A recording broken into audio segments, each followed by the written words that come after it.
Get through once, please. You. Hello, everybody. Today we are back in Emerald. This time I will play through the game using only a carvanha. Unfortunately for them, the real life version of this Pokemon and its evolution get a lot of flack, unfairly so. Both piranhas and sharks are not that dangerous, especially compared to something like hippos. Anyway, I think we should go over the rules very quickly. As usual, I can only use the starter Pokemon in combat.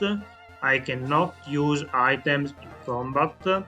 I can't raise my evasion, and I can't use cheats or glitches. Carvana's stats are pretty good, but in Gen 3, both Water and Dark are special types, and because of that, I will not be able to use Carvana's good attack, but I will have to rely on his mediocre special attack instead. I was feeling quite confident for this run, since the stats are good, move pool is pretty good too. The only problem are the defenses, because if I don't kill the enemy Pokemons in one or two hits, I'm surely dead. The fight against me was very easy as I did massive damage to Trico. The same can't be said for the grunt in the forest. I can only use Bite against his Puccina, and since it's resisted, my damage output is not stellar at all. But we managed to defeat it in the end. Next up is Roxanne and her stone types. I thought this would be easier than what it actually was. I don't have quite enough damage for the Geodudes, and they do almost half my HP in one hit. After losing a couple of times, I got lucky and reached Nosepass with full HP. The fight was still close, but I took it out before it could bury me under a pile of rocks. After we defeated Roxanne, I saved the Pico from the same grunt as I always do. Then I decided to take on the optional May fight. She was not that bad, since I could outspeed both her Pokémons, and Trico decided to not touch me. The next gym would be the fighting one, but I'm dark type, so I don't think I need to say why I skipped it. So we landed in a Slateport, where I had to take on some more Team Aqua grunts. Like for the Puccina, I could only hit the Carvanas with Bite, and had to take their rough skin damage too. It was a lot, but not enough to take me down, so we defeated both of them without having to reset. Not long after that, I had to face May again, just before Moville. This time she was a bit harder. Grovyle does a ton of damage to me with Absorb and recovers a lot of HP. I lost once because of it, but the second time I could just barely take it out and finish off the rest of her team. Up next is Watson, and a frail water type against an electric type gym does not do well. I had to level up quite a bit until I got the move Swagger. With it, I could confuse some of his Pokémons, and hopefully that would be enough to let us win the fight. I also used Focus Energy to maybe fish for a crit against the Magneton. The Manectric goes down without doing anything to us, which is great, but the Magnet is another story. It does not hit itself and paralyzes me. He then hits me with a shockwave, and I thought I was dead, but instead I survived and took it out with one last crunch. To be honest, I expected to be stuck here for a lot longer. We then have to stop Maxi from activating the Yellowstone. Before him, I bought Ice Beam from the casino, so at least I have another special move in my arsenal. With it, I can take down my Tiena since it's neutral, and Zubat goes down in one hit, of course. I switched to Crunch for Camerapt since it's a bit stronger, and it too goes down. Once we stopped him, we have to make our way to the next gym. And to be honest, I was kinda worried. I know we resist fire, but I think they can still do a lot to me. For this one, I spammed Crunch and hoped for the best. Camerapt leaves, but tackles me and I can take it out in a few more hits. After Flannery stops throwing potions on it. Torkoal, instead of attacking me, goes for an attract, but carvanha next turn ignores it and seals the deal on this badge. Now it's time to go back and face Brawly. Since I have a lot more levels on him and a neutral move in Secret Power, you can guess how the fight went. Yeah, just a series of one-shots on all of his Pokémons until he gave us his badge. With the Brawly defeated, we have half of the badges in our pocket, and it's time to face our dad in his gym. The fight against him was not that easy because this lacking can one-shot me from full HP if he gets a high roll. On the successful attempt, he goes for yawn, and after some turns asleep, I wake up and take it out, not before leaving on just 8 HP. I can outspeed and one-shot the rest of the team, and so we get his badge too. We then have to do the usual stuff in the Weather Institute, and once we are done with that, May comes around and fights us again. Her team here, if she has Grovyle, is very bad as she is still holding on to an unevolved Slugma. The only threat is as usual Grovyle, but I have Ice Beam for it, so this fight was very easy. This time, after dealing with me, I did not do anything weird, so we can proceed regularly to Winona. Her team is made of flying types, and here is where Ice Beam comes in handy, as it is super effective on most of them. For those who can take it, I either use Crunch or Surf, depending on their typing. Overall, the gym was very easy, and being faster than them helped a lot. Next, I decided to go to Lily Cove and do the fight against May there. Her team is more or less the same as the previous fight. She only added a atrocious that we can easily deal with using Ice Beam. For some reason, she is still holding on to the Slugma. She should have switched it out with an Absol or a Kecleon in my opinion. That would have made her team more interesting. The next step in our journey is the fight against Maxi in Groudon's cave. Here we find some similarities with the Makuhita run, as Crobat is once again the biggest threat.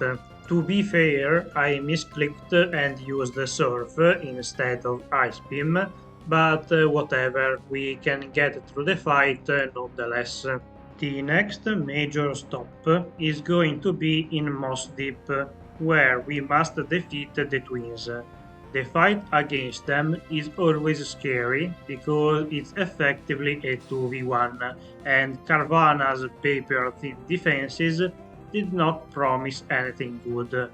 Thankfully for us, this gym's weak spot is Surf, since 3 of their Pokémons are weak to it, and they will often waste their turns healing one of their Pokémons as you spam it over and over again.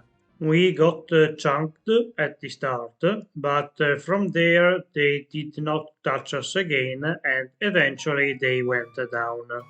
Next is the double fight with Steven against the leadership of Team Atma. I actually lost once in this fight because me and Metang kept hitting ourselves in confusion. In the second attempt, things went a little bit better. Since it's a double fight, I can't contain myself and I have to use surf a bunch because the double hits feel so satisfying.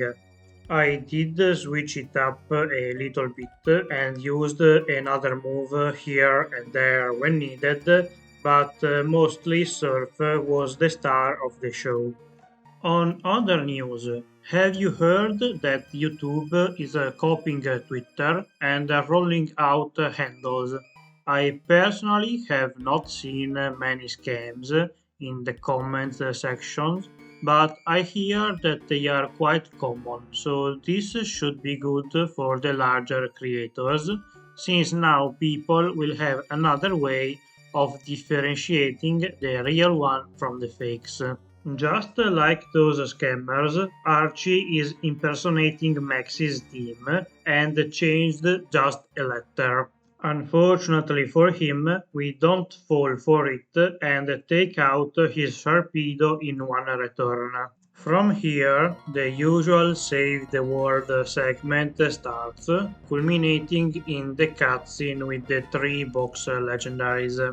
In the meantime, you could scroll down a little and give me a thumbs up and maybe click the subscribe button. Since you are there, press the bell icon too, so you'll get notified whenever I upload a new video. Anyway, getting back to the video game. Juan was surprisingly hard.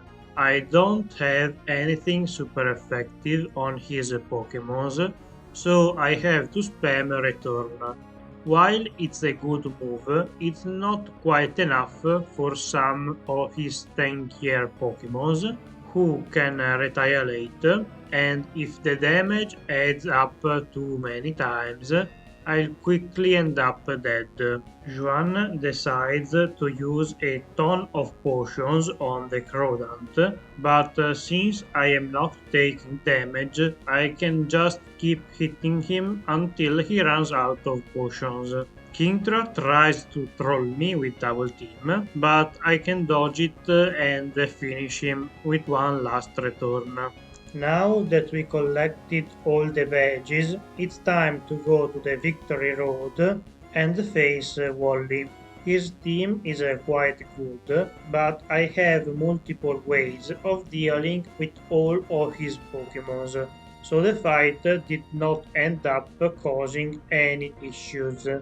The only thing that lived was Gardevoir, because I used Return instead of Crunch, but he did not do anything back to me, so no harm, no foul.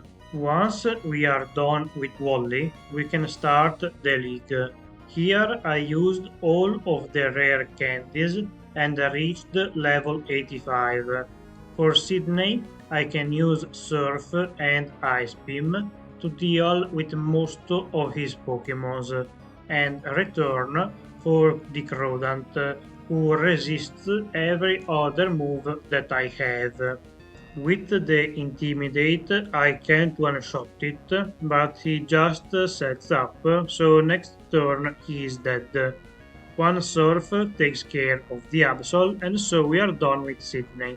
Next up is Phoebe, and she should be very easy. We have a stab super effective dark move who should be able to one-hit every one of her Pokémons. Maybe the Sableye will be able to leave a hit, but I doubt it, and even if he does, there is not much he can do to me, since I resist his moves. After we defeated Phoebe, it's time to fight Glacia. She was a bit harder and caused me a reset. I was using Crunch instead of Return, so some of her Pokémons survived and took me out. Even with a Return, the fight is closer than I would like, but we managed to get through without having to reset another time. The paralysis from Body Slam was rude, but it did not end up mattering in the end. The last Elite Four member is Drake, and he should be very easy since I am a very fast Pokemon with Ice Beam. And yeah, that's pretty much what happens.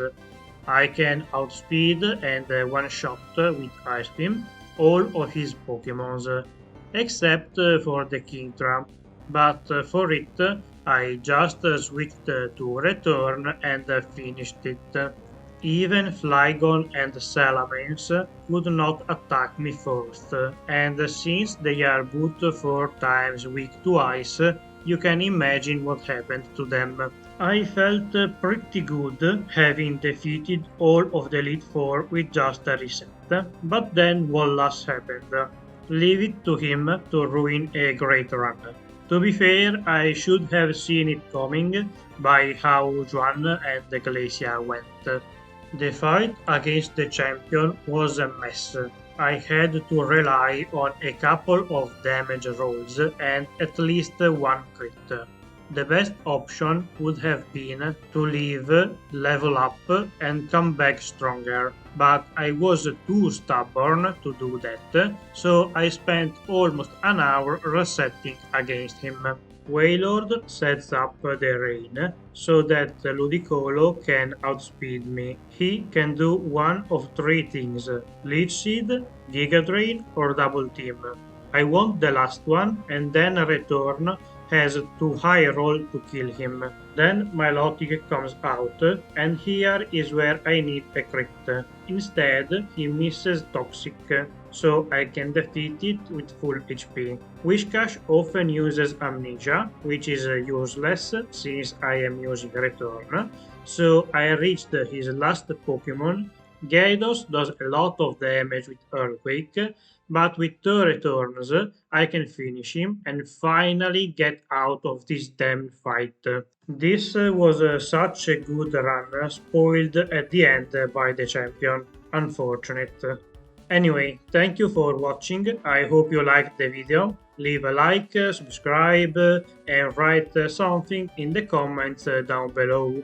See you in the next video. Bye!